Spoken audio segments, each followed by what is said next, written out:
Okay, so in this video, we're going to continue from what we had last time, but now we're going to add in another migration specifically for the purposes of having a user sessions table. And as you might be able to guess, that means that we will now be able to add in some authentication functionality into our backend over here. So let's go straight into the migration here. We're going to be creating a new one. So if you actually remember the command that we used last time, it's just inside of users service. We can just do yarn type orm migration create -n, and instead of doing users here, we're going to just do user sessions, and that's how I like to format mine. So then this should create a new file here called user sessions.ts with a timestamp prefix at the beginning. We're just going to change this over here to capital U. It's just personal preference there as well, and the spaces here I'm going to change to size 2. From there, I'm just going to go into this up function here, and let me just close that on the side, and we're going to do await query runner.create table, and we're going to create another table here, so new table, and then we need to obviously import that as well. So now inside of here, we're just going to do columns, and then we're going to chuck in a few columns here. So we're going to have is primary be true, length is 36, name is ID, and type is char. So this one, once again, is a UUID. And then for this one here, we're going to do length 36, name is user ID, and this one is going to be char as well. So this is going to be our foreign key into the users table. We're going to have another one here. Default value is now, name is going to be created at, and this one is our timestamp. And then finally, we're going to have an expires at. So this one is going to be specifically for when our session is going to expire. So then we're going to store it like so. And then underneath here, underneath these square brackets, we're going to do name is going to be user sessions, and that's the name of our table. And you see, once we type that in, all the squiggly lines disappear, which kind of tells you that you're probably doing something right. So now here we're going to do await query runner.create foreign key. So we need to create a foreign key in the user sessions table. And this one specifically is going to be so that we can link up the user ID into the users table. So we're going to write new table foreign key here. And I'm just going to obviously paste this one inside the top there to import it. And then we're going to do the column names. So this one is just going to be 1, which is user ID. We're going to do referenced column names is going to be ID, so this is the one inside the users table, and then the name of the table that we're referencing, referenced table name is going to be users like so. Once you've got this, let's save and see if that formats properly. Seems like I'm still getting an error, which is strange. So this is totally my fault. I just put it inside by accident, so this one needs to go outside there. Totally my mistake, because I put it inside the create table function. That needs to go outside. So once you've got that and save, it should put in the semicolons for you. And then down here for the down command, we're just going to do await query runner.drop table user session. So we're going to get rid of the user sessions table once that is done. Once you've got this set up, let's go over here and let's actually start our Docker Compose. So we're just going to get that thing running over here. And once that is running, let's actually go into our user service again. So you can do docker compose exec users service bash. And I found out that you can actually do it inside the subdirectory as well, which works quite well. So we're just going to press enter, and now we're in there. And we're going to do yarn db migrate, and this one will run our recently written migration, and it should appear in just about 3, 2, 1. And there we go. So now that that's done, we can go over into Chrome and just type into here localhost 7300 for phpMyAdmin. And if you look inside of DB, you see we have user sessions here. And I just realized that there's one thing I might have forgotten to explain, which is this migrations table. So if you actually have a look inside this table here, you notice that we have an ID, timestamp, and name. The ID here, I think, is just a list of all the migrations that we've run. Timestamp is when we actually ran that migration, and this is the name of the migration file that we run. So by having this, it allows us to keep track of all the migrations that have already been run, so that when we do yarn db migrate, it doesn't run them again. So anyways, now let's have a look at user sessions, and it does seem to be set up properly. So we got everything there. We can have a look at relation as well, and you see we have one for the user ID column, and that links into users ID, which is pretty nice. So that's all working properly, and our migration here is done. So now what we're going to do is go into entities here and create a new file and call this one user session.ts. So we're going to be creating the entity for this one, and it's going to be quite similar to this one here. So we can probably just copy over from user. So this one here, we can keep these ones up at the top.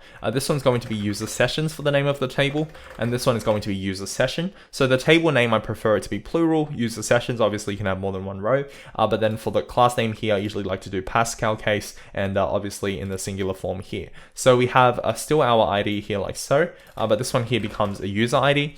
And we can actually specify this one as a char and the length here to be 36. And then this one here becomes our create date column. And let's duplicate this one. And this one is our column called expires at, and it's going to be of type date time. So you might be saying, well, why can't we, specify these ones here as well? And you totally can specify them if you want. So this one here should technically be a char, and then length is 60. But the truth is, at this stage, I'm just showing kind of what you can do in terms of both possibilities. So you can actually just leave it out if you're lazy here, or you can include it. There are validation constraints that are applied when you add it in. So kind of being more specific here is probably better, but just to show that it would work either way, I'm kind of showcasing that here. So now we have this user session written up. We just need to add it into our connection here. So we're just going to do import user session from entities user session there, and we're going to add it to our list of entities here on line 11.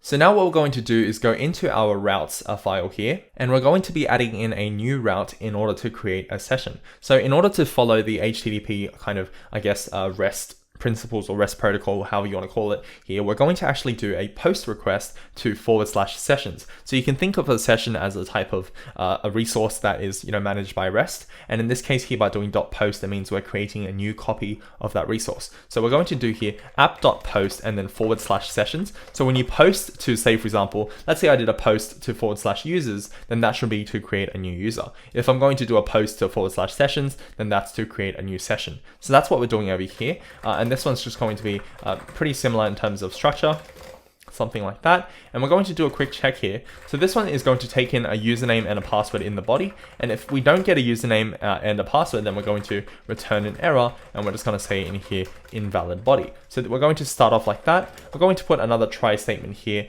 in order to kind of catch things and, just return the error down the bottom once we do get it. So we can do something like that.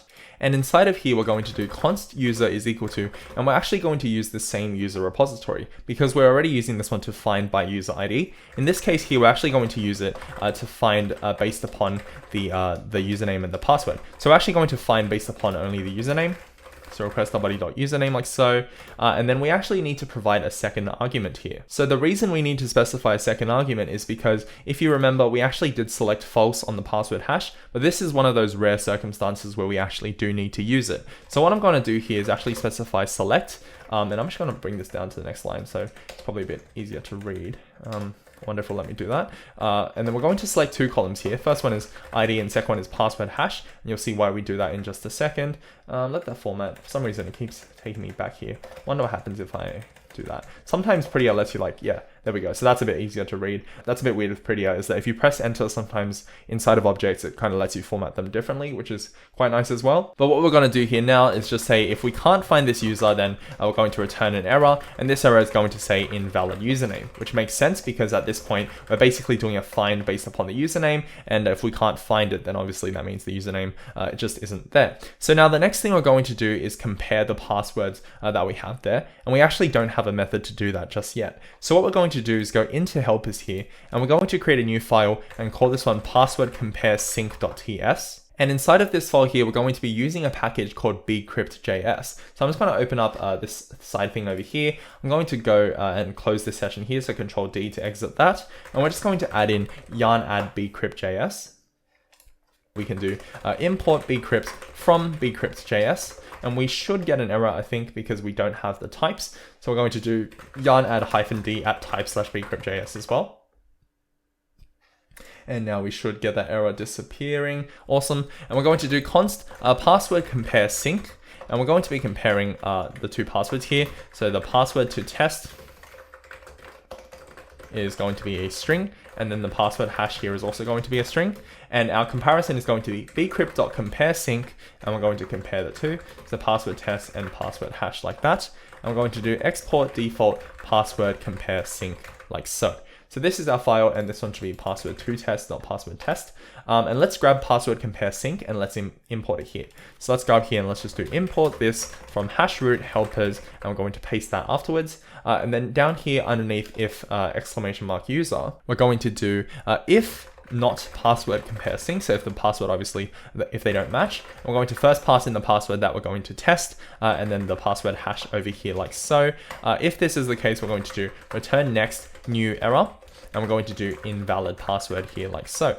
So we're going to do something like that. And then here we're going to do const expires at is equal to. So we're actually going to use day.js, which I don't believe we have included yet. So this one probably needs to be installed as well. And I don't think this one has type declaration, so we might need to add that. But what we're going to do is just import day.js from day.js, and we should find out pretty quickly. Oh, it seems like it does, so that's pretty cool. But then here we're going to do day.js, and we're going to add a certain value here. So this value we're going to add is, let's just put this one up here at the top, and we're going to be adding here, firstly we're going to add a const user session expiry hours equals 1 like so. And let's just add a little comment here. And this one's just going to say to do use config. So we're actually going to move this into config later on. At this stage, we're just going to keep it here for now. Actually, you know what? There's no real reason to keep it here. We might as well move it to there right now. So we're going to grab this line here, go into default. We're going to paste it there, and we're going to do export const. And then we're going to go here, and we can actually grab that name, write that there, and then do import config from config like so. And then here we're going to do config.get this value. And we just need to make sure that we typecast it to a number, so that way we can use it inside of day.js over here. So we're going to do user session expiry hours, and let me just show you what happens if we didn't do the typecast. So if I get rid of that here, you notice we do get a squiggly line because type unknown is not assignable to parameter of type number. So by doing that, we're just typecasting it over. And then once we have this set up with the day.js, what we're going to do is use toIsoString, and this will give us a datetime format which we can then add into our database. So now that we've got this, we're actually going to need another helper over here. So create a new file. I'm going to call this one generateuuid.ts. I'm going to need to install something else again. So yarn add uuid, and we're going to do import v4 as uuid v4 from uuid here like so. I do believe you will get an error because we don't have the type declarations, so we're just going to add those in here like that. And once we do that, we're going to do generate uuid, and this one's going to be quite simple. We literally just return uuid v4 like that, and then export default generate uuid. So you might be wondering, why don't we just include this in this file here and use it like so? And I guess my reasoning for that is that if we did want to replace this uuid implementation, or if we wanted to kind of make changes in a more generic way across our application, it's better to kind of have a middle point here where we have a function and we can, change it more easily, as opposed to having uuid be included, in all sorts of places across our app. So by having generate uuid, it gives us kind of the ability to abstract the implementation detail from each individual component, and that's something I think might be beneficial in the future here, which is why we have this file. But obviously you could include it if you so desired. We're just going to duplicate this one and replace it here with generate uuid. We're going to grab that there, and we're going to go down here and do const session token is equal to generate uuid like that. And now we're going to be creating our user session and inserting it. So in order to do that, we're going to do const user session is equal to, and we're going to set up an object here. I'm going to take in expires at, and I want you to notice that this expires at also matches this one here. So we're matching it for the same name. And then the ID is going to be the session token that we just generated, which is a UUID. And the user ID here is going to be user.id, which is why we selected the ID over there so that we can use it down here. Once you've done this, what we're going to do is actually go up to the top here. And in order to do this, what we're going to have to do is grab the connection from type ORM. So we're going to do get connection over here. And over here on line 13, we're going to do const connection is equal to get connection like so. And once you've got this, we can scroll back down. And then here we're going to do await connection dot create query builder dot insert into, and we're going to write in user session here, which we haven't imported, but we're going to import that as an entity as well. So we're going to insert it into user session here, and the values we're going to insert is just a single row, and it's going to be our user session object. So you see we have expires at ID and user ID. We don't have created at because this one is provided by default. It's the create date column, but we have everything else here that we need. And then once this is done, we're going to just return res.json with the user session that we just created. So once you've got this, basically what we're doing here, just to recap, is finding our user. If it doesn't exist, we say invalid username. We compare the password, invalid password if that's not found. And then we grab an expires at, we generate a session token, and then we create this whole thing, and then we create a query builder to insert it, and then we do return res.json over here to finally return the whole thing. So once you've got this, I do believe it should be working. So now ours is showing over here, which is great, and you will need an HTTP client on your computer in order to get this working. So now in order to test our microservice that we've got set up over here, we actually will now be needing to use an HTTP client. Well, I guess you don't technically have to use one. You can kind of, create a form and do all that sort of stuff. But this is probably the easiest way. And the reason is because we have a post request, and it's obviously quite difficult to simulate a post request inside of a browser. In this case here, I just prefer to use something like Insomnia, which works quite well for me, and it's my preferred tool of choice here. So we're going to create a new request, and we can just call this one, let's say login in microservices. Oh, actually, you know what? I'm going to set this up properly. So we have a folder here. I'm going to call this one microservices chat app. And inside of here, we're going to create a new request and call this one login. And then this is a post request with a JSON body. I'm going to create that. And then inside of the JSON body, firstly, we're going to do a few things here. Can I zoom this in? Oh, beautiful, I can. Okay, zoom that in a bit and then make it bigger. I hope that's visible now. So this one here should be HTTP localhost. I believe it's 7100. Let me just confirm the port number here. So the user service port is 7101. So 7101 there like that. And now let's have a look at the users that I actually have inside of PHPMyAdmin. So if I go into users here, you see I've got Lucas here. And if you remember, this password here is password. So I'm going to be doing that same thing over here, and just do username. It's going to be Lucas. And the password here is password. And once you've got that and we press send, it says we cannot post / because I totally forgot to write sessions there like that. Let's send again. And you see we get back 200 OK with our session information. So now let's try to actually misspell the password, say password like so. And you see we get invalid password. And if we also change the username, then you see we get invalid username. So it kind of, is all checked and validated for us. And if we remove it, it says invalid body here. So all of that is working correctly. And now we have the ability to log in here inside of our user service.